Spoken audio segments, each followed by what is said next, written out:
Good evening, ladies and gentlemen. Thank you for joining us tonight on episode 20, season 6 of the Stand-Up for Brandon Richie. We're here live every Wednesday on Facebook throughout the season. Evening, Richie. Welcome back, first of all. It was a great weekend for Warriors fans with all four sides winning. We also had a great Queensland win, which I'm sure you're loving, and some nice NRL clashes. So how are you, and what did you think of the round? I'm well, thanks, Brad. Started way back at Origin. It was not ideal for a New South Wales supporter, but Queensland were outstanding, and I thought the round was good as well. Obviously, great result for us, Brad. So we'll take that, and it's nice and encouraging. Definitely, and I'm doing good. It's episode 21. I'm not good with numbers. Always get it wrong. That's why we'll never know when we hit 200, Paul. Because I never get the numbers right. I'm going good. As I just told you before we went live, I went early to the game. As I said, you weren't here last week, but I said if you were going to the games, go early and support the girls. So I got there before they came out of the tunnel. I missed the New South Wales Cup. It was a bit too early for me. Watched all the girls' game, and then the guys' game was a cracker as well. So real good weekend. And the Queensland game paid for it the next morning with my early start. I said I'd watch the first half and then go to bed and watch the rest in the morning, but I stayed up and watched all of it. So that's the way. So looking forward to talking about all of that. But while we're here live on Wednesday evenings, you can also catch our show at your convenience on iHeartRadio and Spotify. Just remember to search for New Zealand Sport Radio. As always, we're going to cover everything you need to know in the week that was rugby league, including our top stories of the week, a review of the Origin Decider and the Round 19 matches. We'll then stop and look at the ladder, the fantasy teams, and the tipping comp.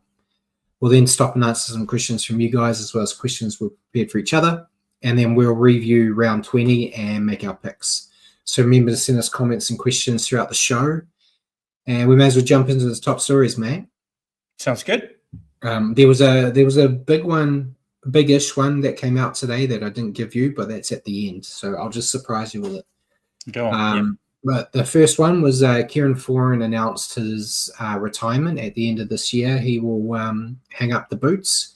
He did say in some interviews he's got a desire to look into coaching at some point. I'd probably recommend he doesn't try to coach the Titans. He probably go to one of the other teams he played for.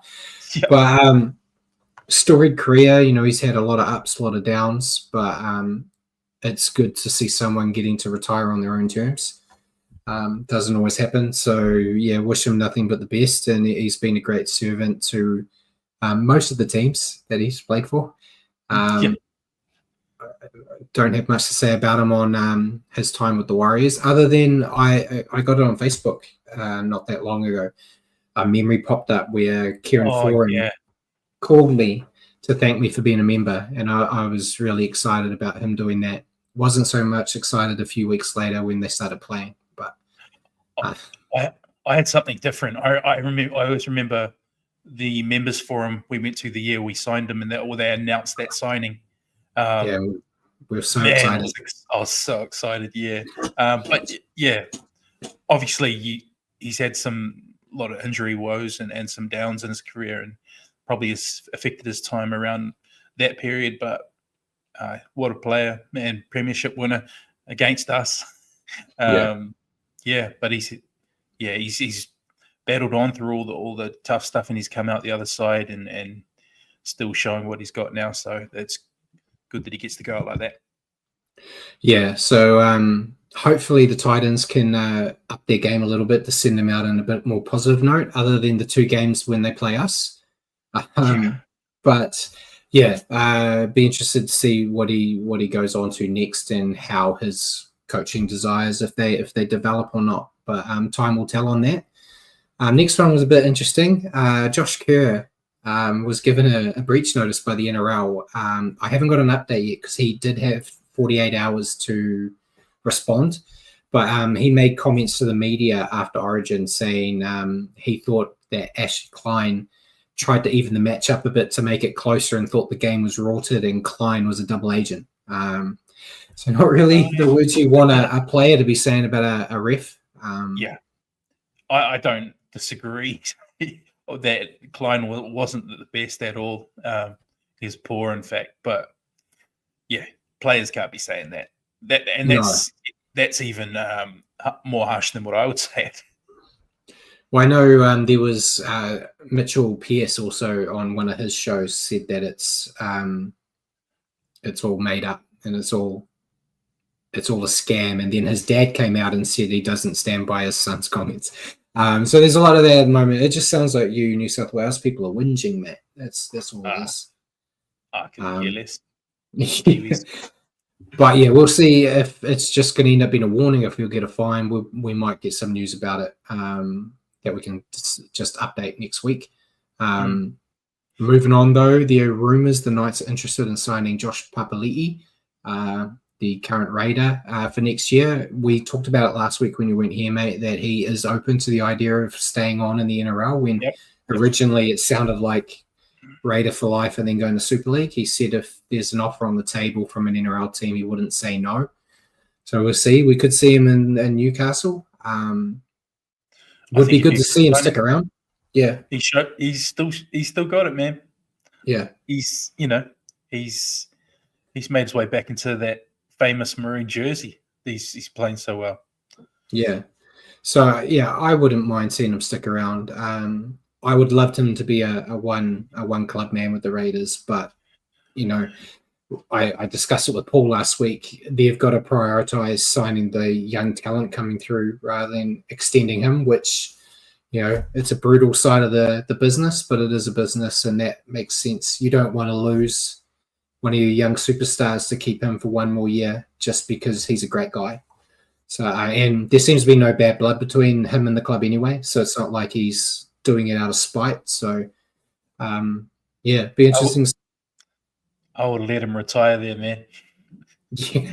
Some people, it'd be like Mannering or someone like that, You just want them to finish. I get it, but yeah, he wants to keep playing, man, and they're moving on. But it'd be great to see him at the Knights if that is what happens. Next bit's quite a lot about the Titans, Matt. So lean back, relax.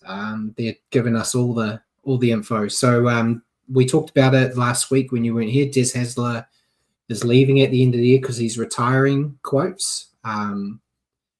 But the rumors coming out of the Titans is that they're interested in Brad Arthur coming in and taking the role.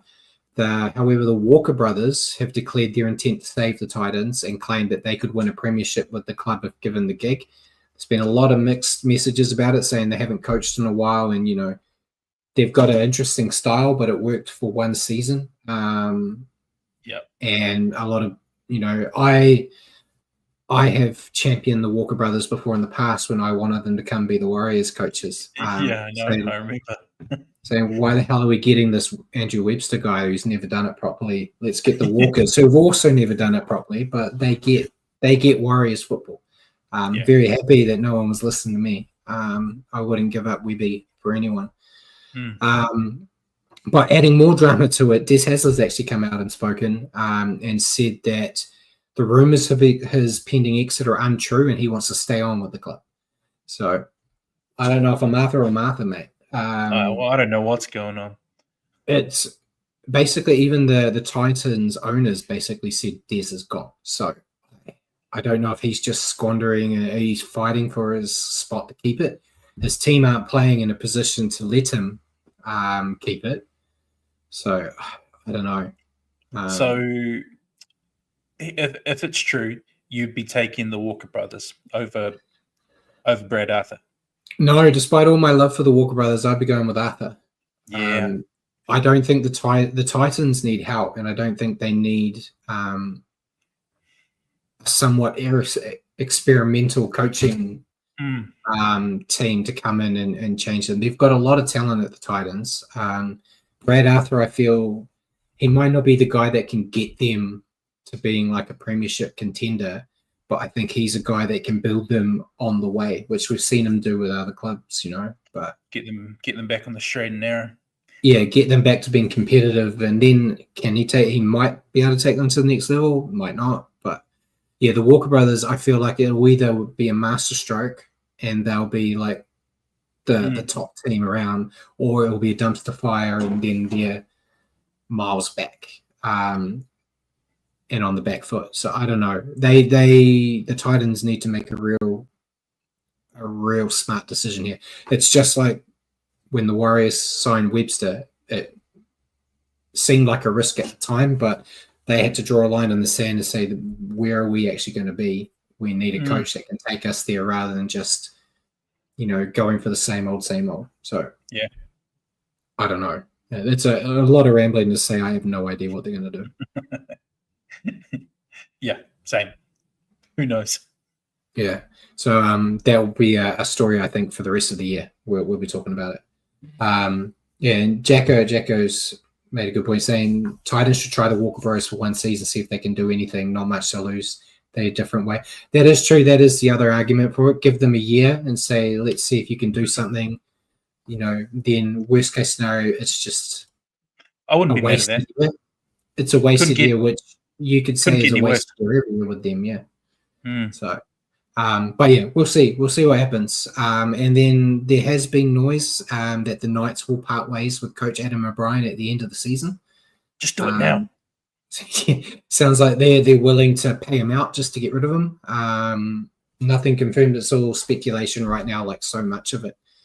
But yeah, he seems to be at the end of his run. There is noise that Kalen Ponga I'll bring that up now. He has hired a New Zealand rugby union agent, and he's apparently been shopped around in Europe for rugby union, which is getting everyone worried. It's the old Sonny Bill thing again. But there was noise that if the Knights sign Josh Hannay as their coach, he will stay. Apparently, he's got a good connection with Hannay. So, right. We'd never know there. I don't know. And yeah, Jake said noise about O'Brien. Really, yeah. We've been talking about getting him sacked since round one, I feel. Yeah. But I've been willing it in. That's biased from someone who predicted him. Yeah, it absolutely is. And yeah, and Jacko said Ponga's eyeing the R360 along with a few other players. That is my last news segment, so I'll talk about that. I heard about somebody. Yeah. But the next bit of news, it hurts me to say this, mate, but the Dragons, they celebrated that anniversary of their 2010 grand final win, where they invited all the team from that year to come and celebrate before the game. 5 players showed up. And yeah, it was a very dour celebration. At least some of the players that didn't show up had other commitments with other teams that they're working with or media and whatnot. But yeah, it was good old Buzz and a few other media in Australia were ripping into the Dragons about how even their former players don't want to be linked with the club, which just it brought tears to my eyes, mate. I thought it was lovely. Did get to see Michael Wayman was there, which was good to see. Big front rower, big fan of him. Front rower. Yep. But yeah, I feel like it was just a bit of news. Doesn't mean much, but yeah, I don't know what to. Do you even have anything? You think it's a reflection on the club or just ill planned? Yeah, possibly, mate. Possibly a bit of that, and it's maybe who knows? Who cares? Yeah, we don't like them here. And Jack is asking what's with the dancing making signs. You'd have to ask Paul. He's hacking our screens and putting horrible names under us. Because I'm the organ grinder. I was going to see if they actually noticed. They didn't say anything pre-show. So I didn't notice at all. I didn't notice at all. I didn't. Yeah, no. And then mine's too focused on the footy, Brett? Yeah, exactly. Next bit of news is Eels related. Jason Riles has started to look towards 2026, and this meant a positional switch for Dylan Brown, moving him to hooker and then lock later on in the game last week. It did look like it was going to be for the remainder of the season, but if you looked at the team list this week, he is now on the extended bench and out of the team. I see it from both sides. You know, you want to see talent like Dylan Brown if you got them on your roster to use them, but he's not going to be there next year. He's a new coach that he needs to get this team sorted. So I understand also not using them. So I can see it from both points. I'm very happy I don't have a Dylan Brown in my in my fantasy team, but Rail seems like he's all about building for the future, right? It makes sense. He's planning with this team. He's not. He knows where they're at now, but there's a bigger plan in place. Yeah, and using Dylan Brown at hooker didn't work, so you'd move him to the extent it makes sense. Yeah. And Paul's having a lot of fun with the comments I see there. But yeah, we'll see if he ends up making the 17 come game day. He still has a chance. And Jay said Eels won't lose much with Brown out. He hasn't been playing well anyway. Yeah, it's not like he's having a amazing season and it's like shock horror. But Riles, you know, the coaches, they've got to think about not only making the team improve, but if the team doesn't play well, they're the ones that are going to lose. So, and get the sacks. So you got to do what you can. Yeah. Next bit, not really news. Just wanted to shout it out. Warriors Jersey flag side, mate. Did you hear about it? Yeah, I saw the highlights too. Awesome comeback. Yeah, so they staged an amazing comeback in the weekend to defeat the Tigers 44-42 after trailing 42-22 in the 67th minute, scoring 4 tries in the final 10. I only saw the final 10 try minutes. The final try was a cracker too. Yeah. So, you know, it is Jersey Flag is one of those leagues where defense isn't a top priority. But yeah, great to see them do that. And good to see the young talent coming through. Hopefully some of those players can develop into players we use in a couple of years in first grade. So, yeah, fingers crossed. And then, yeah, as Jacko mentioned, Rugby 360.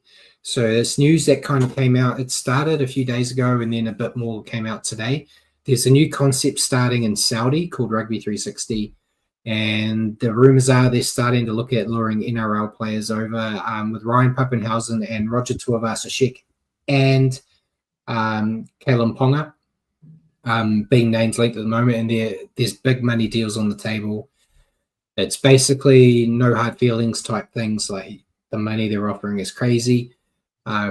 It's understood they want to launch in September next year and will include the stats I saw. They reckon they're going to have 300 players, 12 franchises, and will take place in 16 venues across Europe. Wow. Sounds like a great opportunity, even if it falls apart. Somewhere I said they were talking about like NFL people, so it wasn't just Europe, I don't think. They're looking at, they're looking everywhere. But Saudi's got a lot of money. Like, look, rugby doesn't have a big enough audience for this kind of money, so it's all pie in the sky. If this takes off, I will be amazed. Yeah, I'm not that confident that it will take off, and if it does, it'll be, mate, I don't even know if you know it enough. You remember the XFL? No. Vaguely that Trump was apparently part of, and so it was something started by Vince McMahon, the WWE guy. He wanted to compete with the NFL, so he made his own version, did a whole lot of stuff. It basically lasted a season, completely capitulated. It came back again when The Rock bought it and wanted to start it, lasted a season, fell apart again. But if you're getting offered like a couple of mil for a year and then it falls apart after a year, so Jacob said rumors is starting wage will be around £1 million. And yeah, as Mark Roberts said, RTS is off contract at the end of the year, be 33. Looking at him, do you want to do another year, or sign another deal with the Warriors, or at 33 years old, go and get a couple of mil for playing this silly little game? And if it doesn't work, it's not going to hamper your career because you're towards the end of it.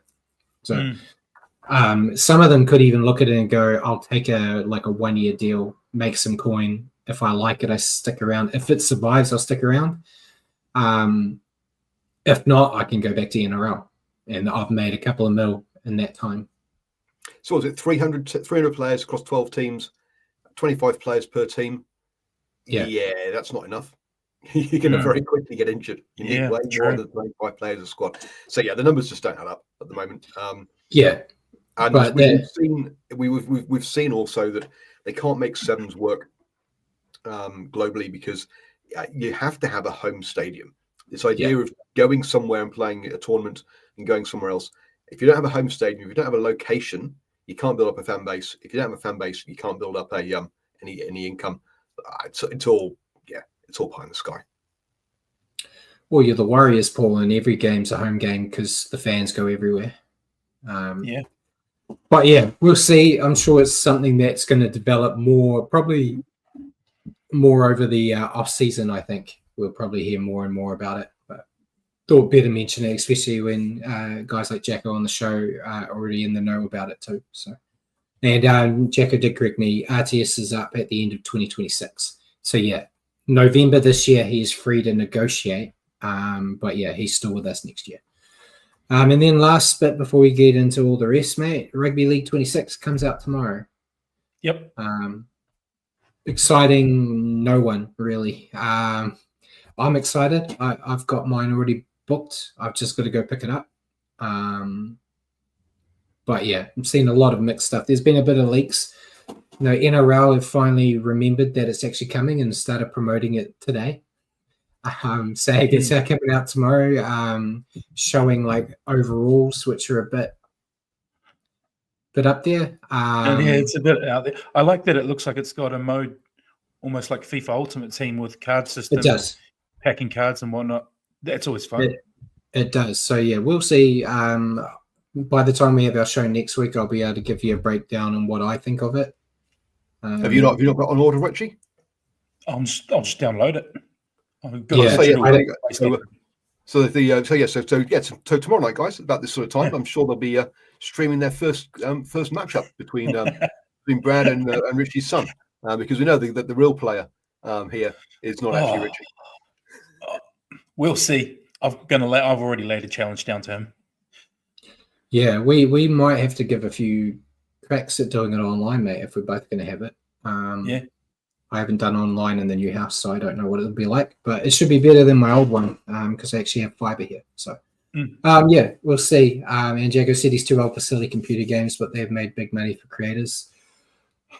I keep getting told by my partner that I'm too old for video games too, but I love them so much.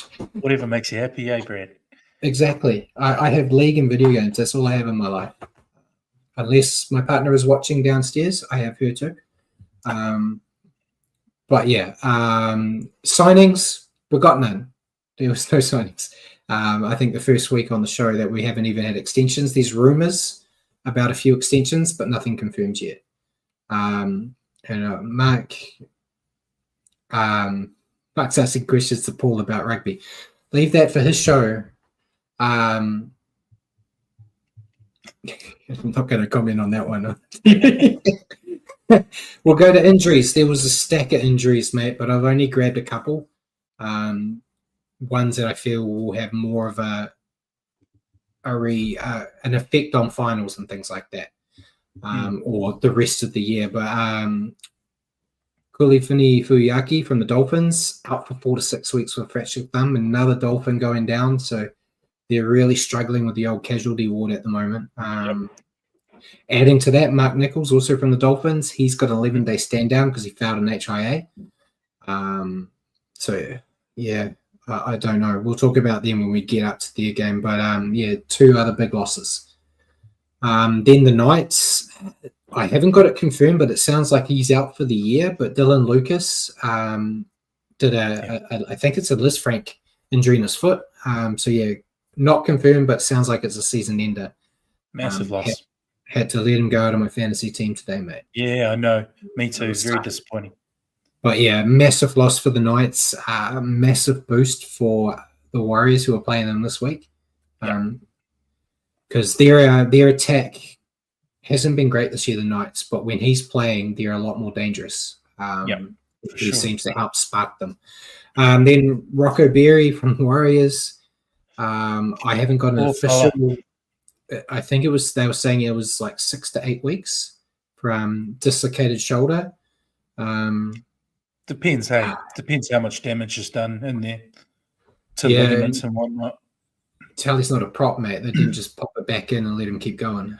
But they did, to their defense, they did try to pop it back in on the sidelines. It just wasn't going in. So, I don't know who he's hurt, who he's hurt in the past, but Karma is not on his side at the moment.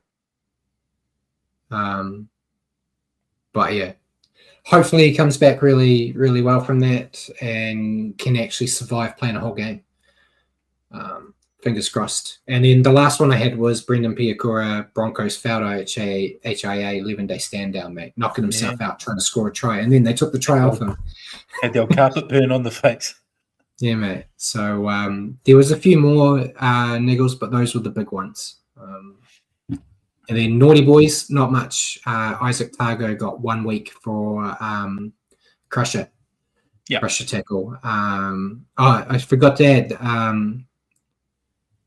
there was Kitty Younger, I think is his name. I'm getting it wrong.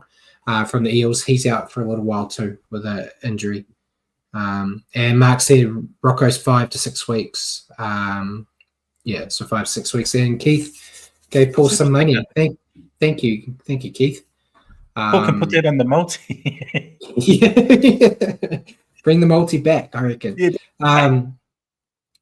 And then so Isaac Targo out for a week. Then before we get into the rounds, we'll do a quick rundown of NRLW, Matt. So the Bulldogs beat the Tigers 12-8. Sharks defeated the Raiders 56-6. Roosters defeated Dragons 24-10. Knights defeated Cowboys 26-6. Warriors defeated Eels 14-0 to get their first win of the year. And then Broncos put the Titans away 44-4. And then this week they got Raiders, Eels, Bulldogs, Dragons, Sharks, Cowboys, Tigers, Titans, Broncos, Roosters, and Knights, Warriors. The Knights Warriors game is actually the first grade game, is the warm-up match for it. They're playing after the boys this week, and they're playing at like 10 o'clock at night New Zealand time. Which is interesting. I'm very thankful it's them doing that and not the Warriors, because it gives me not a lot of time to write my review to go up the next day. It's at 10 o'clock. But yeah, we won't go over all the games, but Warriors, you watched it? Yeah, mate. Yeah, it was a great game. Obviously, great result. Michaela Brake. I think we were sending messages to the group that she's just so strong, hey, and I think I read she equaled the most tackle breaks in a game for NRLW, and it was funny because I was 16. Watching it. Yeah, I was watching it with Mac, my son, and we were saying, "Gee, she must be going for a record or something with the amount of sort of tackles she's busted." And then we saw that and cracked up. But yeah, and Uppy Nichols was outstanding as well from the back. They all were great. It was good, and like Jacko said, Griffin's a very good coach. Girls look well drilled in game. We're after just one game. Yeah, last week's game, I didn't get your thoughts on it because you weren't here, but it looked like what it was, a whole lot of girls that had never played before. They got a game under the belt, got rid of those nerves that you'd have of never playing before. The silly little mistakes Brake was making in that first game weren't there this time. And like what I said on the show with Paul last week, they just had to give her the ball and let her run. And they did that a hell of a lot more in this one. And she wasn't the only one. There were lots of threats out there doing a lot. But Maliepo as well, some of those rugby girls that have come across, doing really well. It's good to see them play the better sport now. Before he gets this, Michaela Brake is already married, so just calm down, Brad. She's not a forward, Paul. She is. You can't go with girls with more impressive guns than you two, eh? That's true. But no, yeah, it was great to watch, and great to go out and actually watch it live and give them a bit of support. Because there's nothing worse than saying like it's their first game since COVID back in New Zealand and seeing that there's 3 people watching. So Yeah, so they didn't get crowd. they didn't get a massive turnout, but they got Yeah. a decent turnout, and it was loud. So It'd be cool if they had a wee bit more, because it seemed like watching on TV. It seemed special, with the tunnel and everything, and them coming out of there. Would have been cool if there was a few more, but hey. yeah, but yeah, looking forward. I'll stay up and watch their game on Sunday as well. So I'll watch all the Warriors games.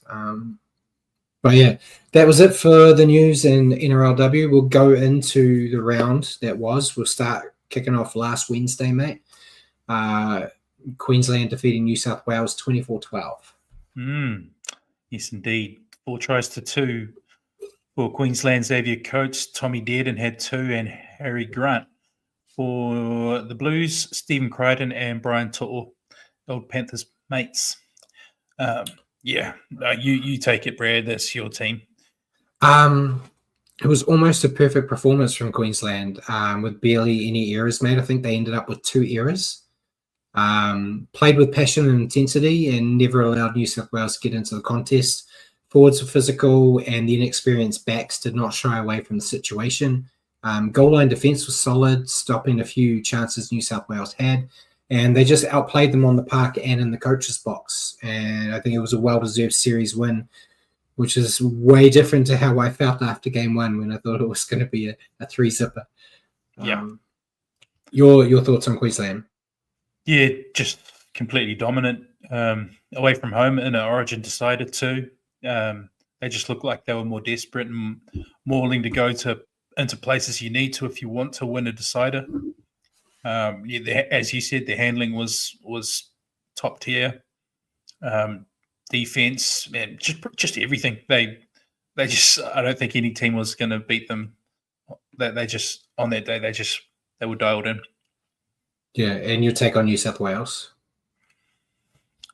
Kind of seemed like, and this is coming from somebody who supports them, just typical New South Wales. They win the first game of the series, and then everyone in the media, the New South Wales side of the fence, starts to talk about dynasties coming and for all the talent they have, and they have probably the more talented lineup of the two teams.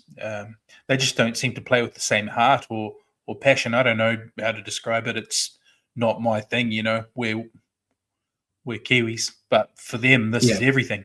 But it seems to mean more to Queensland. But yeah, this is a series that got away. I think they should have gone on from that first one, and everything was stacked in their favour. So yeah. Yeah, and Keith says, let's not talk about Origin too painful. Painful for you guys, man. I'm a pig in shit. I love it. The team I won is the team I wanted to win one. But yeah, it was, I must say, it brought me a bit of joy, the rollback of Phil Gould, because he was talking the game up all before this about how New South Wales had got the number on Queensland and had to take it all back. Exactly. But yeah, in my opinion, New South Wales just choked. They looked good in the first couple of minutes. Like it looked like it was going to be a hiding to nothing at the start when they were just running rampant, and like it really looked like the Queenslanders were caught napping. But that lasted like a couple of minutes, and then it was all downhill. They couldn't match Queensland and just kept dropping the ball. I think Paul put the stats. They made 11 errors. They were never able to target the rookies. I thought we'd see Shabatsky getting like harassed and like really putting Latrell up against him, and that none of that happened. He just got better as the game went on. Yeah, he got more and more confident as it went on. And they just didn't look competitive at all. Before the series started and even before the season started, I had my doubts about Daly. I think it was even a prediction that Daly was going to make some silly choices and not pick the right team. And that kind of happened. Yeah. And yeah, New South Wales apparently backed him. It was a bit of a snide comment where they said, we don't break our contracts. I think a bit of a dig at Madge. But yeah, if he is still there, he's going to have to do something. And Keith asked a question, and then Jacko responded as well, saying Keith said, why do many Kiwis go for Queensland? And then Jacko said, why do so many Kiwis care? I can only speak for myself. I go for Queensland because my stepmother's family, from when I was little to when I was an adult, lived in Brisbane. So they were all in on Queensland. So when Origin came around, that was the team that they supported. So when I was little, that's the team I supported, and I never changed. I don't say I care. Like, I think we talked about it a lot here. I like to see Queensland win. If New South Wales won this, I'm not losing sleep over it. But I know there are a lot of Kiwis that get super into it. And come on, Queensland team's full of mostly Kiwis anyway, So we have it. But yeah, that's my only connection to it is I had family in Queensland. So, and Simon says Mal Meninga, that's why I go for the Maroons. Yeah. Fair enough. So there's reasons. Others will just change depending on who's the good team that I know of. But yeah, your player to stand out, Tom Dearden, top fantasy with 82. That's why I went with him. I went with him too. Man, he was just everywhere. Yeah, he was. Doing a lot on attack, doing a lot of defense as well. Just solid player. It's just a shame he's with the Cowboys, man. Yeah, absolutely. Next game, so that's Origin all done and dusted. We can actually focus on what matters, which is the NRL. We're kicking off on Friday. Sharks defeating the Dolphins 24-12. Spoilers for picks. Only bloody game I got wrong because I didn't listen to Paul. Yeah, me too. Hurts, hey? It was 4 tries to 2 for the Sharks. Nico Hines had 2. Jesse Ramian and Sione Katoa. For the Dolphins, Max Feagai and Herbie Farnworth. Was that pass forward? The last one between Donahue and Herbie off that big long break? It looked it, but they needed something. Give it to them.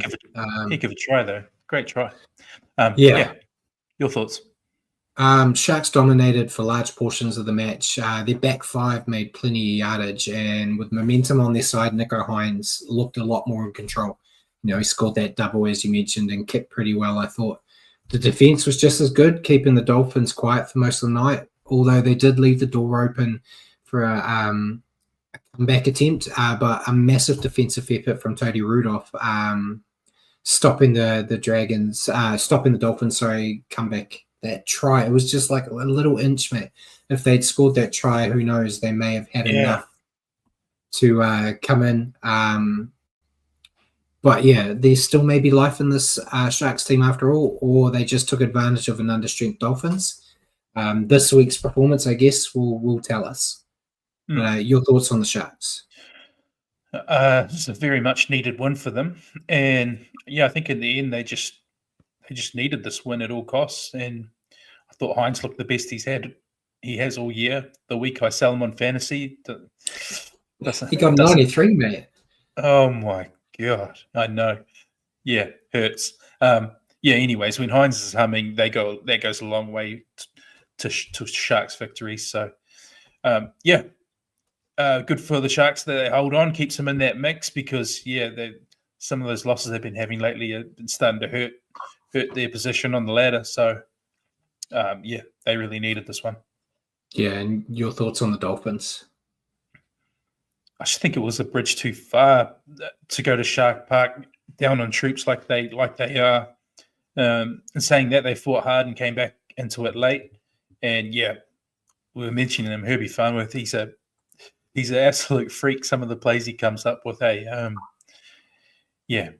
probably best center. Well, up there with best center in the game with Crichton, I guess. But I just think it was a tough night for them, and I think even Jacko might have mentioned it earlier in the chat that somebody mentioned up there that maybe we might see a slide just with the injury toll. Yeah, I think it's a stretch too far. Jacko also mentioned something that I've got in my notes here. Said like the Dolphins did come into this lacking some key talent, and it did show with Nikorima out. Katoa looked a little bit lost. Which, he's been really good this year, but he's had that foil of Nikorima to kind of help balance the ship. So without him, it was a bit iffy, and the firepower of not having the hammer out there didn't help them either. They just looked on the back foot for most of the night and did start to make inroads in the final 20 minutes, but and it did look like they were going to steal it with that try to really get them close. But they just couldn't nail the opportunities at the end of the match. Have had a good run, but this last batch of injuries that we talked about in the news section maybe a stretch too far. And as we already mentioned, Nico Hines led 93 points in fantasy. Who was your player? Yeah, I had to go with him. Yeah, I went with him too. Yep. He would look good out there. He did miss 2 conversions though. But he was outstanding though. Other than that, he's just got to do that every week. That's why they're paying the big bucks. And unfortunately, at the moment, he hasn't been doing that. But true. Yeah, we'll see. Next game was the Storm defeating the Knights 32-14. Yep, 6 tries to 3 for the Storm. Ali Katoa had 2. Trent Lero, Kane Bradley, both those guys had doubles actually. It was just doubles all around, man. Yeah, it was doubles all around. For the Knights, Dom Young had a double and Fletcher Hunt. Yeah, another solid outing from the Storm. Playing without Munster and Pappenhausen, you could expect a drop-off in this team's attack, but it didn't happen. The forwards are in the Knights' face all night, and Katoa was a beast. Once again, showing off his kick defusal skill. Did let the Knights score early on and made a few too many errors, but when they need to score points, they just execute. And chasing the Raiders for that minor premiership. And I think they'll get it if the Raiders fumble their easy run home. I've still got my money on the Raiders to hold on, but if they just let a silly game slip that they shouldn't, the Storm are going to be right there taking it off them. And if they add up, I think points differential is going to help them out. But it's just what we expect from the Storm. Your thoughts on Melbourne? Yeah, exactly my thoughts, man. Another 2 points banked with a second half scoring spree.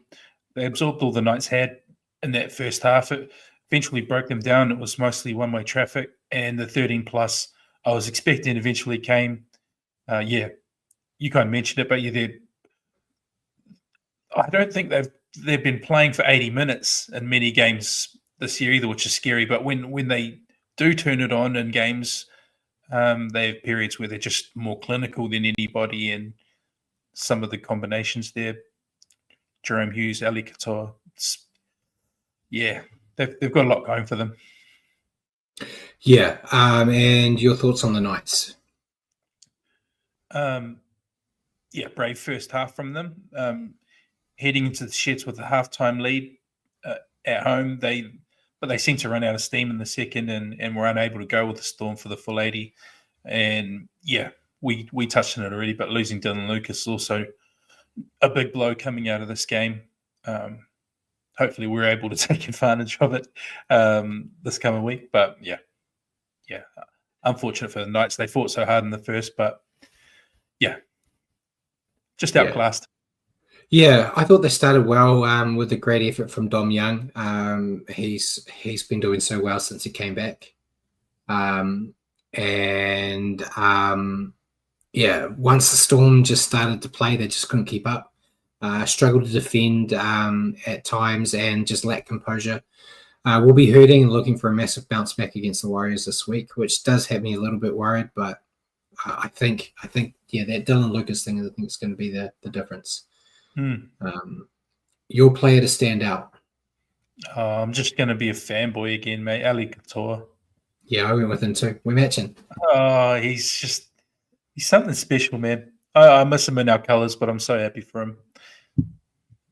Yeah, and I went with him too, but I saw Jacko commented about Katoa did top fantasy as well. But Jacko also mentioned Jerome Hughes. Yeah. And I think every time they've interviewed Katoa, he's kind of talked about, he's playing as good as he is because he's got a guy like Jerome Hughes helping him. That's crazy. Yeah. And then they interview Jerome Hughes, mate, and he says the same thing. He says, I'm looking as good as I am right now because I've got a guy like Katoa helping me. So they're just working together really well. So I think good shout outs for both of them, but it's hard. You could throw a dart, mate, and hit a player that could earn it. But we'll move on to the next game, mate. Something I'd love to see. Roosters defeating the Dragons 31-24. Yeah, bit of a shootout, this one. 5 tries to 4 for the Roosters. Daniel Tupou had 2. Rob Toyer, Billy Smith, and Victor Radley with the celebration, the Happy Gilmore. Dragons, Tyrell Sloan, Sione Finau had 2, and Jaden Saw. Yeah, so before I talk about what I thought about the Roosters, I think the best thing coming out of Try July for me is listening to all these commentators trying to figure out what the celebrations mean. Yeah, because they're a bit old or a bit out of the loop. There's some stuff they're doing that I don't know as well, but seeing the Happy Gilmore and then them trying to figure out what Happy Gilmore was quite funny. But yeah, it was a lot closer than I expected, and I'm sure Roosters fans were a bit worried that the Roosters were going to fumble and suffer back-to-back upset defeats like they did against the old Tigers. But they were error-prone and ill-disciplined, but showed plenty of attacking skill, which kept them in the fight. Iced the game in the final minute to secure the win, and while I'd be happy to get the 2 points, they're not looking a big threat right now unless they start improving on the basics. Which is hard to say when they score 5 tries, mate. Yeah. It's in hindsight against teams that they really should be put into the sword, letting them get too close. But yeah, they'll be happy with the win. Yeah, I think they will be relieved coming out of this one with the points. They had plenty of points in them, but they struggled to land the killer blow in this one. Some of it by their own doing with their handling and whatnot, but the Dragons just kept hanging in there. In the end, it's an important one to keep them in the hunt. But we want to see a bit more of them on a consistent basis. That race for the 8's very tight. Yeah. And your thoughts on the Dragons? Yeah, I thought they looked decent. Although they conceded 31, they refused to give up and were able to run in 4 nice tries to have the Roosters a little nervous, but still not enough to get the result. But I didn't think they were too bad, actually. No, I thought they were up for this match, and they threw everything they had at the Roosters. Did leave the defence at the door a little bit and let in some soft tries, which ultimately cost them here. They did have chances to secure the win and just fluffed with some silly errors. That second half, it really looked like they were starting to come back until that Radley try just put the nail in the head. But if they can reduce the errors while keeping the attack intent up, they can nab a few more wins and stay in the hunt for a top 8 spot. But they're running out of time. Yeah. And Jaden Sewer top fantasy with 80, and Naf White was top for the Roosters with 58. Who'd you go with? I went with none of the above. I went with Teddy, actually, and that might seem like a bit of a who you pick when that you win, but he's just he's just that guy, the captain. He always produces the captain's knock and around the ball a lot, and in good ways this year. Some of was it last year or the year before? He's a bit down in form. Maybe he was taking the ball in himself a bit too much and stifling things, but he's back in the right mood this year. Yeah, I went with Daniel Tupou. We never really give him any love, but he feels like he's been around forever, mate. And he's the man. He can still score them the tries that they need. I think he saw his person that was meant to replace him, Dom Young, score that nice little double early on and was like, I'm going to do that too. But yeah, I want to give him a bit of love out there because they've got so many talented backs that everyone else talks about rather than him. So give him a bit of love for the double. We'll go to the next game, mate. Bulldogs defeating the Cowboys 12-8. Yeah, easy try scorer lists here for the Dogs. Jacob Preston and Jethro Nakama. For the Cowboys, Zach Labor. Yeah. I expected a bit of a statement match here from the Doggies, but they never really found second gear and lacked some attacking spark. Forwards were in the tussle all night, but it was the defense that made the difference here. Like it's been for them for many games this year. They just kept stopping the Cowboys, and despite missing almost double the amount of tackles the Cowboys missed, if Paul throws that stat up at some point, they made the ones that counted, which is the golden rule of missed tackles. If you miss 100 tackles, but you let in one try, that's all people are going to talk about. Need to expand their attack a bit. I know there's been a lot of talk in the media about them, like they can't score points, but as they say, defense wins championships, so they might be on the right track. And then there you go. So missed tackles, Cowboys missed 30, Bulldogs missed 57. So it's almost right, almost double. So yeah, not the most outstanding performance by any means, but this is a game they may have let slip last year when they were a bit up and down. So another valuable 2 points to keep them in that top 4. So your thoughts on the Doggies? Yeah, they did what they needed to do and got back in the winner's circle. Certainly wasn't pretty. Definitely not their best win of the year, but they did enough to steady the ship and get the result. I think it's definitely key they find the right balance in their squad again if they want to keep pushing towards that title. And I think Serraldo's taken a step to try and figure that out again this week with bringing Galvin in. So, yeah, see how it works out. Yeah, and your take on the Cowboys? Start with the positive. Their defense is much better this week. They didn't leak 20, 30 plus points. But on the negative side, their attack didn't back that up. Their ball control, not the best, and you just can't keep giving the ball away against the top 4 team. You just don't win games like that. Yeah, it was another tough loss for the Cowboys. I was impressed with their effort, though. I said that last week too.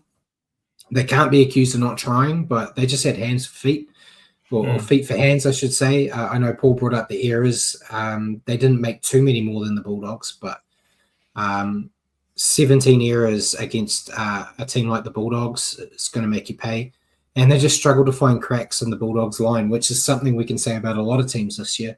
It's been a brutal year for them, but I think they can improve quickly with the addition of Reid Marnie next season. So is he the one that's going to change this completion rate from 65%? Because that really was the big difference here between the 79% is not great for the Bulldogs completion rate, but it's okay. Whereas 65, that to me seems to be the stat that jumped out at me as being the one that really was sort of telling. Yeah. I don't know if he'll fix it, but he'll be a good addition. We'll see. But yeah, and did you have the fantasy player ball? I didn't know, but Tom Dearden came off the back of being the top fantasy player at the Origin, to be top fantasy player in this game as well. But Jacob Preston was, that's right, that was just only 61. Jacob Preston was top for the Bulldogs with 56. Yeah, and Dearden's just a stud, man. He got that 63 with no tries and no kick, no like conversions or anything. That was all just what happened on the field. But yeah, I went with Jacob Preston. I followed fantasy. Thought he was good. He got a nice try, and he's just a busy worker in the middle. Who'd you go with? I actually went with Reid Marnie. I was actually pretty impressed with some of his work out of dummies. He's just showing them what they got next year. Yeah, 100%. I think that's kind of what it was like for him, just a bit of an audition. But I think he really got the ball rolling for them there, got them on the front foot, and had some really nice dummy half plays. A lot of tackles. I was only 1 point behind Jacob Preston in the fantasy with 55. Yeah, there you go. So then we go to the first game on Sunday, Matt. Warriors defeating the Tigers 34-14. Yeah, very happy. 6 tries to 3 for the Wars. Rocco Berry. Noel Harris Tavita had 2. Dallin Martinez Lesniak, Roger Tuivasa-Sheck, and Leka Halasima on the wing. And the Tigers, Jarrell Skelton and Adam Dwayhe. He had 2. Yeah, great bounce back from the Warriors here. Their pack bullied the Tigers all night and set a platform for Tanner Boyd and Chanel to direct the backs around. Boyd looked great out there. Very happy that he did, because I was talking him up something proper last week. So I'm happy that I felt a little bit vindicated that my praise wasn't unwarranted. But yeah, his kicking game forced the Tigers to play deep out of their own half, and they wilted under the pressure. He also was able to straighten the attack in the way that those good game managing halves do, and it felt like some of the link plays that the Warriors did looked a bit crisper than when Luke was there.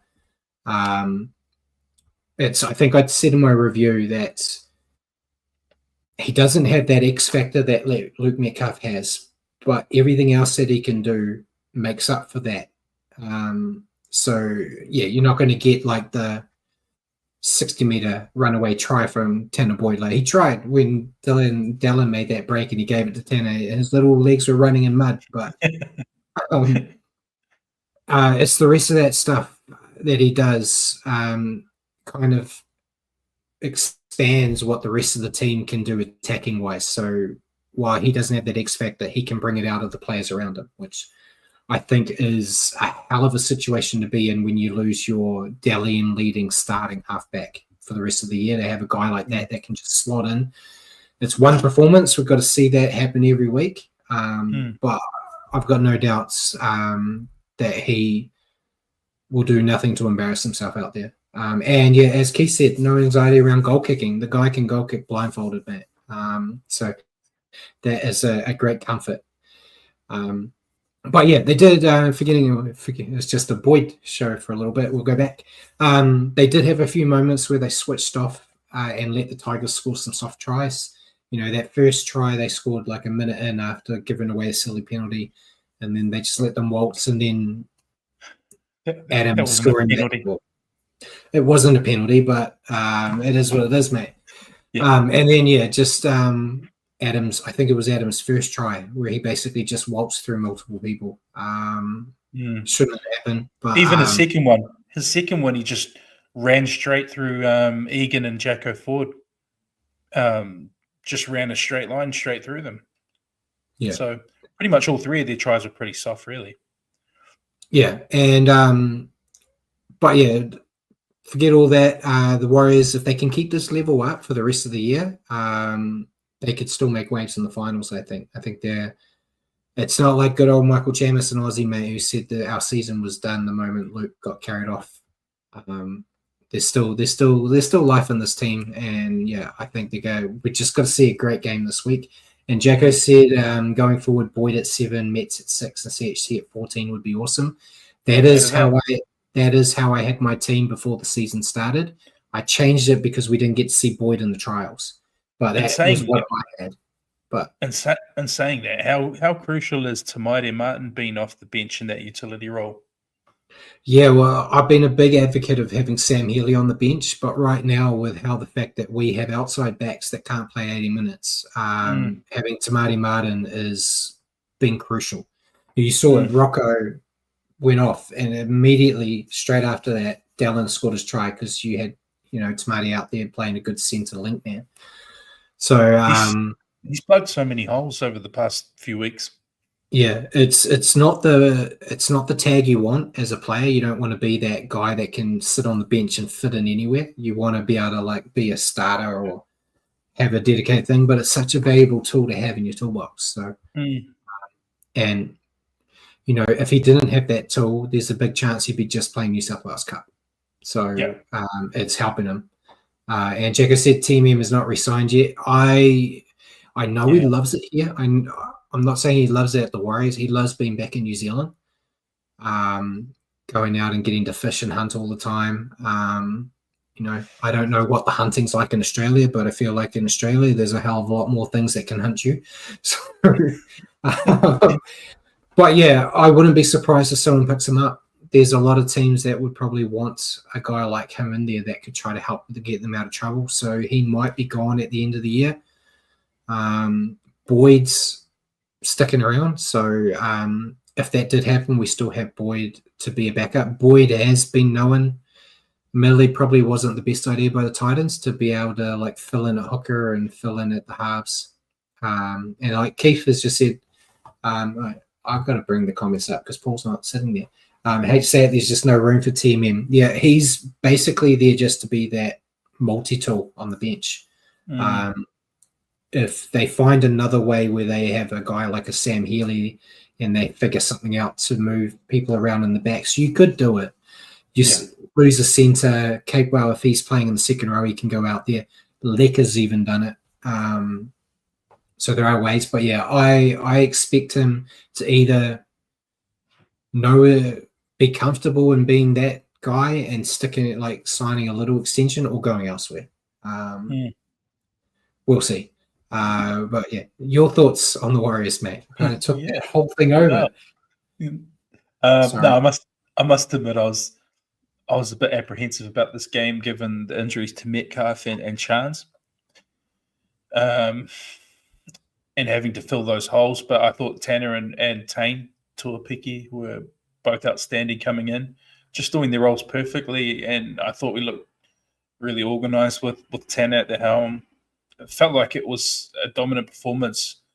It could have been more dominant had we not let in a couple of soft tries, but all in all, really happy with the response to the last couple of losses, and the result obviously is important to keep the chasing pack at bay.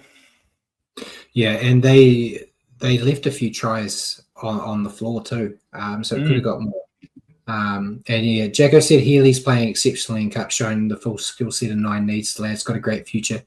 He will be the guy that takes over Wade full time at this club, if he's still around. If he decides that he needs to go somewhere and start ahead of them now. But I fully expect, at least next year he'll be in first grade regularly, and he'll go back to what we were doing with Wade before, where Wade was playing maybe 50-60. And yeah, as Paul said, I'm a Mike Hogg. Sorry, your thoughts on the Tigers, mate? Stealing it again. You're all right, mate. I thought they showed plenty of fight and hung in for as long as they could. They just seemed to have the odd mistake in them at the wrong times that stopped them from really getting into the game. But yeah, I thought the way he was really good in a losing side, but he probably needed a little bit more help from his big boys who seemed to lose the battle up front, which is probably key. Yeah, Tigers started strong, but just got beaten into submission, really. The forwards couldn't make a dent, and Terrell May really struggled to carry a side out of trouble. Still, stat-wise, still looked very good. It was just a lot less than we're used to from him.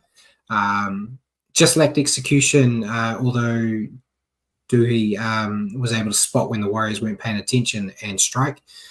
Tough loss for them to take, but it's just another poor team that refuses to quit, and they will be better in 26. Player of the day, I can't remember who. Oh, there we go. Adam Dewey, top fantasy with 85, and Lecker was top for the Warriors with 66. Jackie Benji is wearing out his teeth, chewing gum like a machine. Going on auto. Yeah, he was on the edge of his seat on the sidelines the whole time. You could see him. I feel for him, man. But yeah, so Adam Dewey topped. Lecker was best for the Warriors. Who'd you go with? Chanel. I thought Chanel was really good. Really, really good. Couple of tries. Yeah. He's just stepped up. He's been really good this year. I can't fathom how, after how he's played this year, some people, I still see a lot of people online writing him off, saying it should be Tamati in the 6 and Chanel sort of nowhere to be seen. But yeah, he's done nothing. He's done nothing to lose that spot. So yeah. I went with Chanel. I went with Roger. There were so many. I could have gone with Boyd, could have gone with Tane, could have gone with Chanel. But yeah, I thought Roger was just a beast out there, tuning out the meters and always threatening. That was really good.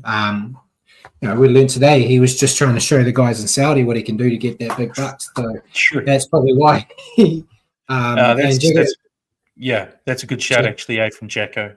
Jacko Ford as well. And there was a bit towards it. I think Webster saw it at the same time I did, mate, because we're like mind. There was like a few moments where there was a few little silly things he did because he was just gassed because he'd been out there in the middle for like over an hour, and I nudged the missus awake in the stadium and said, Jacko's a bit tired, he needs to go off, and then off he came. How good were the bench props though, hey? By Mungo, and And It was really good. Tanner Smith. Yeah, they just got to keep it up. Yeah. We've seen this before with the Sharks game, mate. So don't want to get too ahead of myself, but it feels good, mate. Before we go on to the next game, as I'm hogging the mic still, it kind of feels good to see the Warriors have control of their own destiny. Yeah. How many years have we been in this situation at this point of year where we're trying to figure out what teams have to help us by winning and scoring upsets to get us up the ladder. So the fact that if they succeed or fail here, it's all on them. Which, great spot to be in. We'll go to the next game, mate, before Paul yells at me again. Panthers defeating the Eels 32-10. Yeah, 6-2 for the Panthers. Tom Jenkins, Luke Garner, Isaac Tango, Paul Alamotti, Nathan Cleary, and Lindsay Smith. For the Eels, Kautonga and Zach Lomax. Yeah, well, after writing the Panthers off a few months ago, they are well and truly making a fool out of me.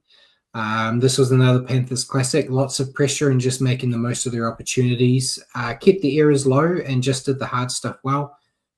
Building momentum at the right time of year, which will be making a lot of sides nervous as we get closer to the finals. It feels like the Panthers evolved, mate. Really, they are playing the Eels, but you can't Panthers evolved, or like last year. The ancient Panthers of the 2024s. You may struggle to remember, Paul, but many years ago, this team was a dynasty that won, multiple back-to-back premierships in the old days of 2024. But your thoughts on the Panthers, mate? I thought it was another good win. It keeps building their momentum. They were able to bring Cleary off the bench too, which in hindsight, they were able to do that and get the result. I think it was wise to ease him back in from the disappointment of Origin. He'd been copping a lot of flack for that. I thought he was outstanding when he came on and really helped pull the game in their favour. And they were able to pull away in the end after it was actually quite tight at halftime.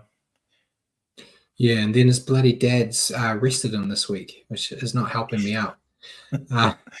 But your thoughts on the Eels? Yeah, I thought it was a brave first half. That they just couldn't stay in the fight, and they showed a couple nice moments. The Bailey Simonson offload around the corner to Lomax for his try, that was outstanding. But Lomax as well was a bit hit and miss in this one, along with a couple of the other big players, which kind of typified their night. Yeah, the Eels were in the fight for the first 40, but just couldn't keep up the pace. Made 20 errors, which I think Paul brought up earlier in this one, which sets any team up for failure. If they do that many extra sets to the opposition, you're going to lose 9 times out of 10. But they did look a bit clunky with the Brown position shift, which may be better this week with him completely out of there. I think him at hooker, while it was good to have a guy of his talent there to use, it wasn't helping them at all. And they got nothing to lose right now, other than the fact they could still get the spoon. But I think it makes them a dangerous side to face in the final section of the season. You've always got like one of those teams that are really struggling that in the back end screw a lot of finals bound teams out by scoring upsets. They could be that team this year. Hopefully it's not the Titans. Yeah, fingers crossed it's not the Titans. We've got them twice. Yeah, and Isaac Tango topped was 67. Who'd you go with? Tommy Jenkins. Yeah, me too. He's just the little Energizer Bunny, mate. He just gives it his all out there. Never going to be the most talked about winger on the planet, especially with that other one that plays for the Panthers. But just doing a lot of hard work. Been very impressed with his season this year. And we go to the last game, mate. Broncos defeating the Titans 26-14. Yep, 4-2 for the Broncos. Ben Tolte, Jack Goweski, Reece Walsh, and Billy Walters. For the Titans, a double for Jojo Fafita. Yeah, nice win for the Broncos, ensuring they keep pressure on the Warriors and Bulldogs for that top 4. Very scratchy at times with some poor handling, but they've just got so much talent across the park that they can overcome the issues they hand themselves with those silly errors. Just need to tighten up on the basics, but another side building at the right time. I kind of lumped them in with the Panthers there. Yeah, very much. Your thoughts on the Broncos? It keeps them in the hunt for the 4. As you said, Brad, this result certainly wasn't perfect. I felt like they could have put this game to bed more convincingly. But another week in the saddle for Walsh, he's starting to come up with those plays and influence games like we know he can. They look like they're pretty much starting to get things back on track, much to my disappointment. But yeah, I'm just hoping they drop a couple of games they shouldn't and it kicks us clear from them. But they're starting to come right. They've finally got that spine that they've always wanted to use too, which I think made them look more deadly as well. But yeah, your take on the Titans, mate? They seem to have made a habit of losing. You could extend that back quite a while now, but it doesn't seem like there are any signs of it getting any better this year. With a lot of the background stuff, the coaching, and but they had a couple of nicely worked tries to Jojo Fafita, but probably small consolation for a team steaming head first towards a wooden spoon. Yeah, copy paste what I've been saying for months, mate. Titans, just the same old Titans right now. Unfortunately, they look like they're trying, which is such a half-hearted defense of a team losing. Well, they tried, but they got no defensive structure as they haven't had for years, mate. And they while they can score tries at will at times, this was not one of them. They were making silly errors and they just keep digging a hole for themselves. All that crap in the background. It looks like the team's over it, or some of the players at least, and it looks they're just counting down to the season ends, mate, and they can take that pretty spoon home. Unless they want to help the Dragons out and let the Dragons take it for me, but I think they're just waiting for it to end, mate. We've got a couple of weeks where a few teams will get that mindset too.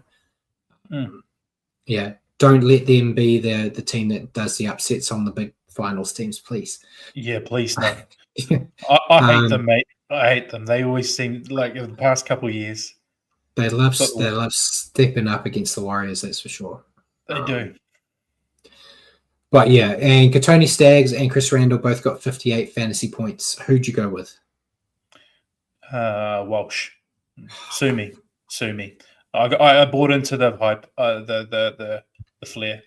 You saw the pretty eyes, man, and he just melted. I went with Katoni Staggs. I thought he was deadly out there. Some nice strong runs, and he's kind of hitting back into that form. Walsh is too, give him credit. But Staggs is looking deadly out there, so I went with him. He's an angry man. He is. So that was the round, mate. We'll look at the ladder. I had top last week, so you can take it this week. All right, Raiders. Most of this top 8 remains the same. We've got to wait till Paul can get the pictures up first, mate. Don't get too eager. Is my voice not enough? No. There we go. Okay, now my voice can be accompanied by a picture. Raiders first, Storm second, Dogs third, Wires fourth, Broncos fifth, Panthers sixth. That all remains the same. But the Manly Sea Eagles have bumped up to 7th and the Roosters into 8th. Yeah, and then the Sharks have moved up to 9th. The Dolphins moved down to 10th. Then the rest of the pack have stayed the same. Dragons 11, Cowboys 12, Knights 13th, Tigers 14th, Eels 15th, Rabbits 16th, and Titans 17th. So it's still real tight all over the place, to be honest. Buys and that will play a part too. Yeah. Like the Raiders have a buy, which is going to help them out. But with the so basically all the favourites winning, right? So this was a top half beats bottom half of the table round, essentially. There is now a 2 sort of game gap between 11th and 9th. with sort of. So, I guess kicking off the questions section before the questions section, as we're here, where are you drawing the line at the moment as to which teams can make the top 8? It's not a question we've asked you yet this season, but I think now's the right sort of time. To me, I think there's now a line to be drawn. Under the Dolphins. I was going to say the same. I don't think the Dolphins, I think they're going to keep sliding, but I think 10 and up are the ones that are going to be top 8. I'm not going to put money on which ones will be the ones that miss out right now. But I think Sharks and Dolphins are literally the only ones outside the 8 that have a chance. That could also be because Dragons are 11th. So, yeah. Jacko said the same. Dragons down are done. But yeah, like you said, like the Dragons are 18 points right now, 22 to make the 8. I think the gap's just too big for them. But yeah, the Dolphins 1 win out. If they can get things back on track, they're still in negotiations there. But yeah, it's disappointing if the Dolphins don't make it with how well they went. But that's why the season's as long as it is. You can't be great for a couple of weeks and think everything's going to be all right. Started too poorly. Yeah, but yeah, that's where I'd put the line too, Paul. And only the top 10. Yeah, it does. Until this week, it hasn't felt like there's been a kind of line. Yeah. But looking at it now, it does feel like that's kind of crystallized this week. I'm just looking forward to when we beat the Bulldogs and we can take that top spot, or not top spot, take their spot. But interesting question now too. I've already got a question for you. Another one. Say the top 4 stays how it is, Richie. Who would you rather face in that first week of the finals, the Raiders or the Storm? Storm. I was thinking that too. We're undefeated in finals against them, mate. Yeah. Get out of the way. I reckon Raiders have made us their bitch twice already. Yeah. The Storm have made us their bitch for like the last decade and a half. But if you're able to take a win against the Storm right off the bat, that's a bit of a statement. Yeah. It's a long way away. Yeah, we've still got time, so can't get too excited. We'll go to fantasy. Speaking of getting excited, this will make you excited, Matt. I think this has been your highest score for a while. 576.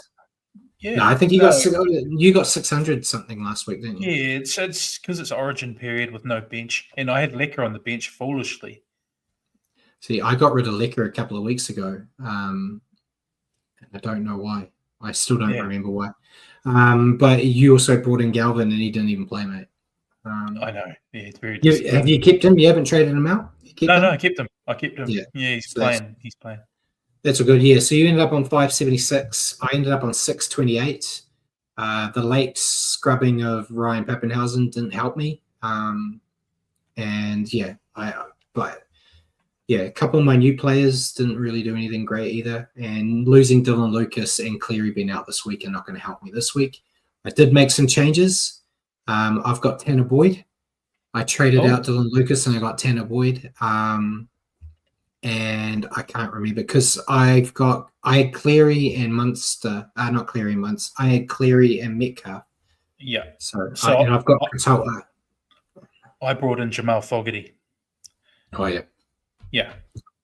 But yeah, no one else really cares because we were so bad at this. So we moved to tipping comp. Yeah. So tipping comp, not really any changes again.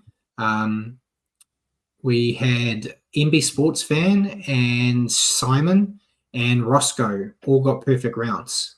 So congrats to them for getting the perfect rounds, 7 out of 7. But all of them missed playing their jokers. Yeah, I think Simon said earlier that he should have played his joker. And yeah, Simon, you got a couple to burn. You haven't used one yet. It would have been perfect. And then, most of the other people got 6. Then your boy, Mac, showing that he doesn't know footy, Mac, despite being at the top. He only got 5. And Hammer only got 5. And Hammer doesn't even need to tips, man.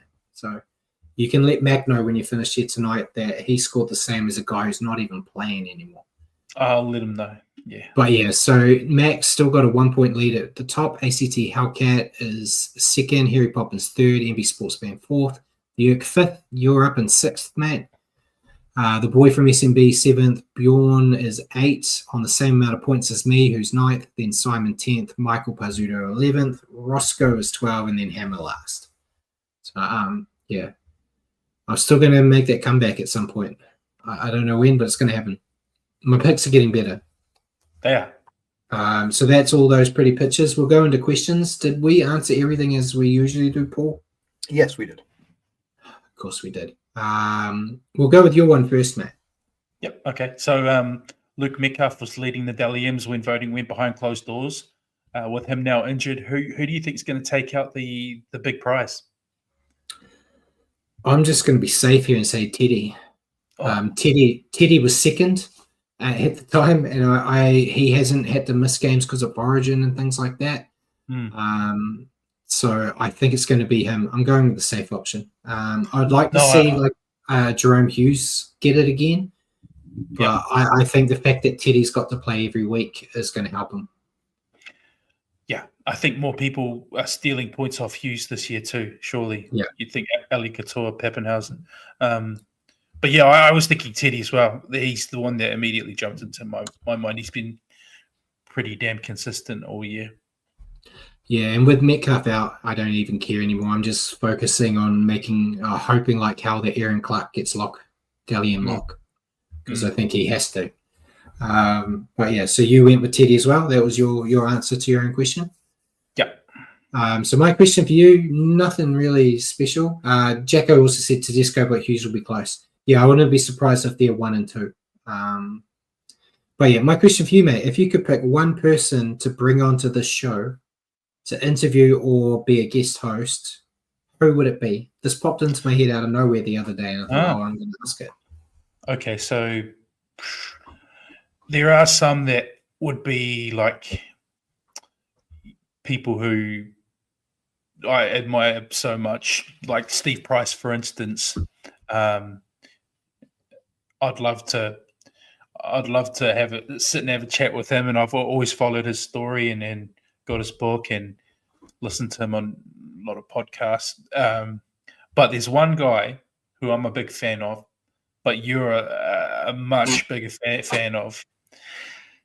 Palliacina. I'd love to bring him on here just to see the look on your face, man. I think you'd be I think you'd be speechless for once. Yeah, he's not even a guy that Ruin Ham have been able to try to get. I think because he's in England, it's a bit harder. But yeah, that wouldn't be very entertaining for anyone if I just sit here silent. But no, I'd love it, mate. You'd be starstruck. Surely you'd muster up something. Oh yeah, that would be awesome. Yeah. But yeah, I think he's probably got more stalker alerts about me than Millie does, as Jacko mentioned. Someone called Millie, maybe Brad. Yeah, I would like to have like the likes of Millie on, just due to me being a massive fan. As some people may know, on the show we don't talk about it too much, but for me it would be Palliacina would be a dream. Cleary, and probably Pricey, who coincidentally I think is talking to Ruin Hammer right now. Spoilers. But yeah, for them, or like an SJ. I know we'd have to ask him to put his show on Wednesday nights on hold for a night, but I'm sure he would do that. But he just seems like such a great talker, and I think you could get a lot out of it, but it'd be so hard to get hold of him. And yeah, Jacko said Webster would be great. Yeah. If any of you listen to This Warrior's Life, he's been on with them a few times, and he's just a great chat as well. He's very open without like exposing all the secrets that they're working on, but he's very approachable. So there's lots. Paul, bugger it, we're almost finished, mate. Have you got any? Oh, I've just been trying to think how that first one that the one that's going to leave you. I've gone blank to release it now. Palliacina. Yeah, I'm just trying to track him down, but he hasn't updated his socials in a couple of years, unfortunately. So there's no way I could DM him. No, I was going to see if I could do that. What from a rugby league point of view? Yeah, for this show, not for that other stupid show you do. I think we should go. Yeah. Go kind of your retro ones and go back to Warriors greats from like 10 years ago or 5-10 years ago. I think would be a nice way to go. Yeah. And try and find the guys who aren't getting the love as well. See if we can sort of find some of those on social media. I think that'd be fun. Or just watch Rowan Hammer, who do that already. Charlie Gubb would be a laugh. Charlie Gubb would be a laugh too, yeah. There's a lot of great ones. And Jacko, before we move on, he said SJ's a great interview. He really gets inside their players' heads. Go to YouTube. It was released today. He does a series, Paul, where he's sitting in a laundromat and he just talks to Warriors players. Nothing long. It's like, I think the one today was like 14 minutes long. It's with Valmunga. It was actually really good. I think the fact that he was a teammate of theirs as well kind of gets over that awkward barrier. First off, they know each other, so it's easier to talk.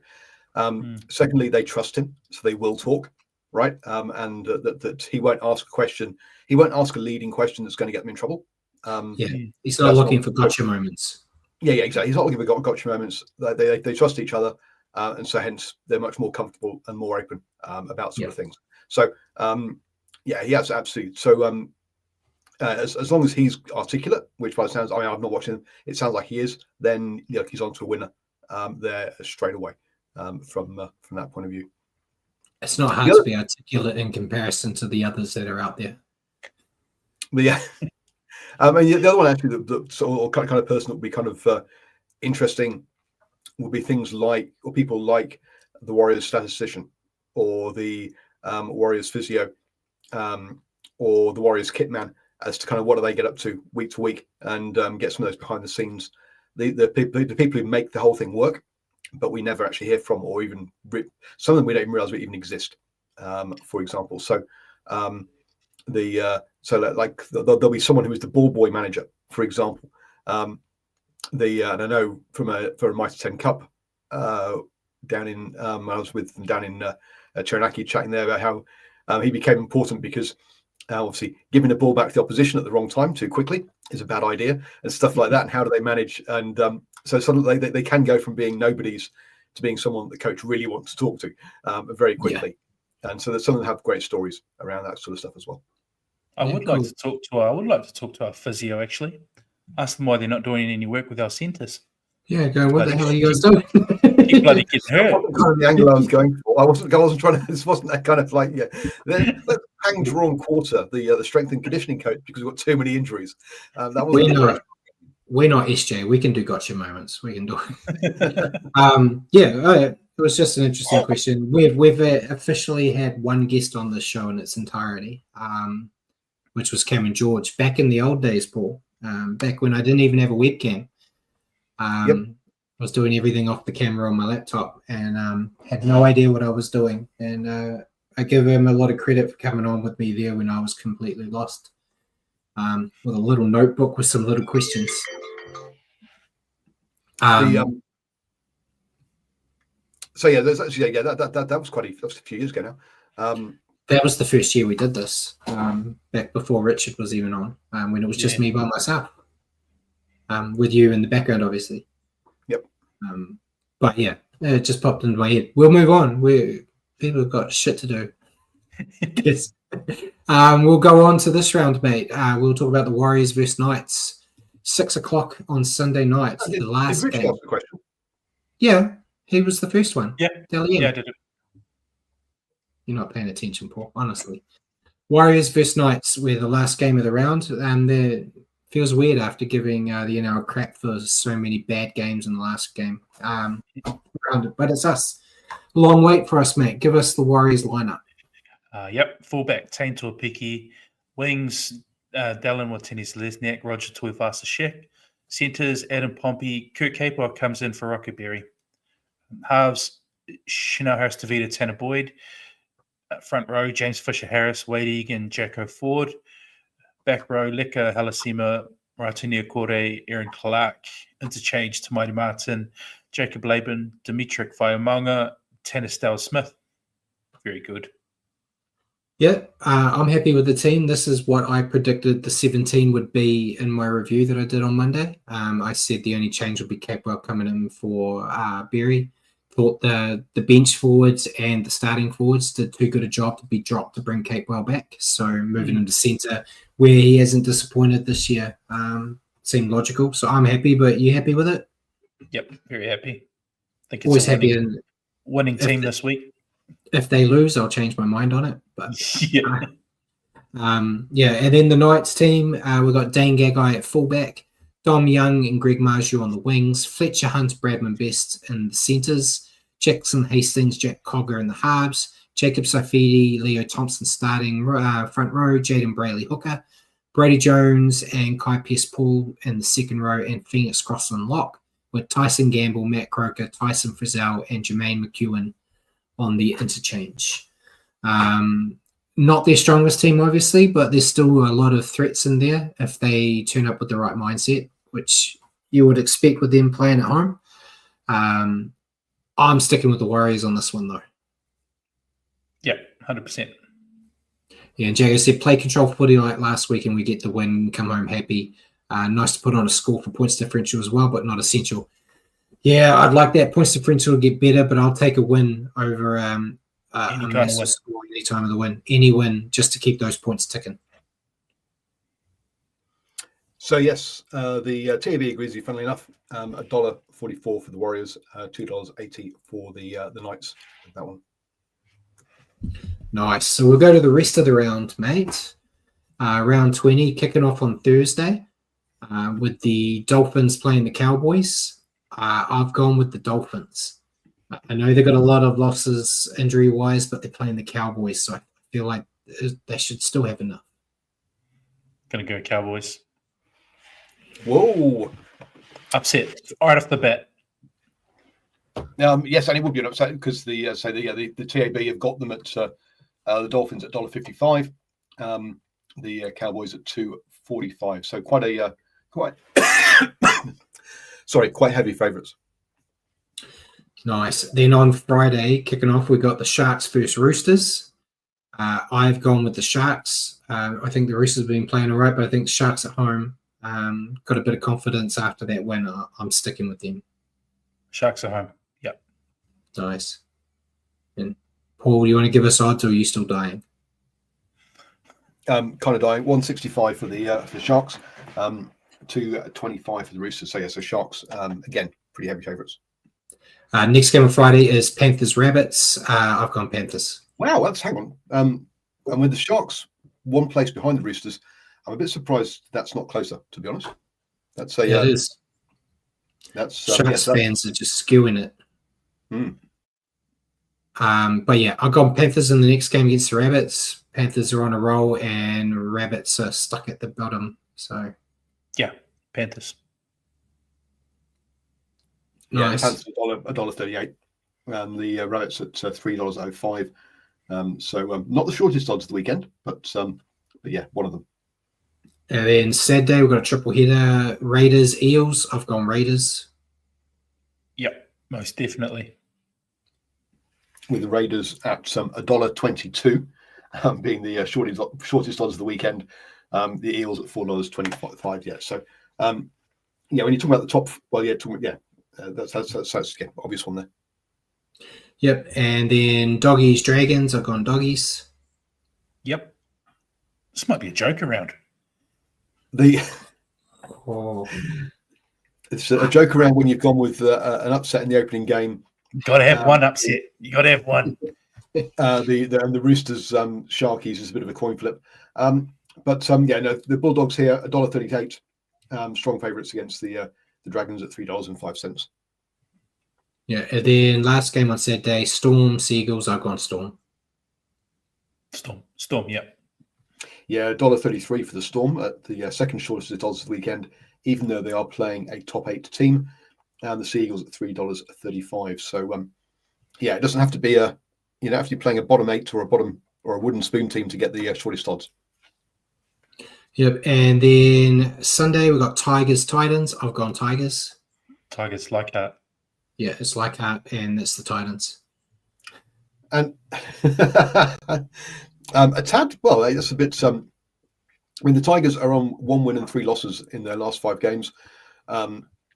You say it's they're at home. They've won 2 games at home and lost 6. Their away record is better. We've been winning 4 games away and 5 and losing 5.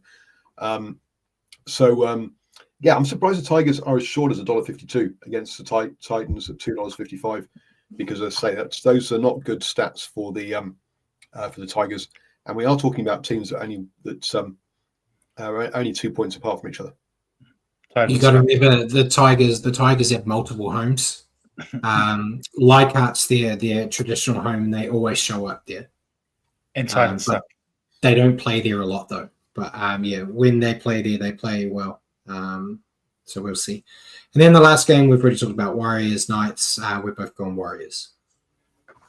So yeah, that's got multi written all over it, Paul. I don't know. I can see Joker in Brad's eyes.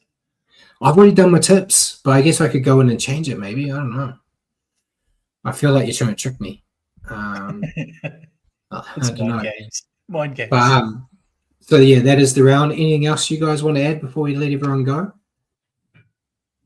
No, I'm good. Nah. Up the wires. All right, so ladies and gentlemen, thank you for joining us tonight on the Standoff with Brad and Richie. For your weekly update on Rugby League, tune into our show next Wednesday at 8 p.m. here on Facebook or YouTube, or at your own convenience on Spotify and iHeartRadio. Just remember to search for New Zealand Sport Radio. Cheers for joining me again, Richie, and thanks for your help in the background, Paul. And good night, everyone.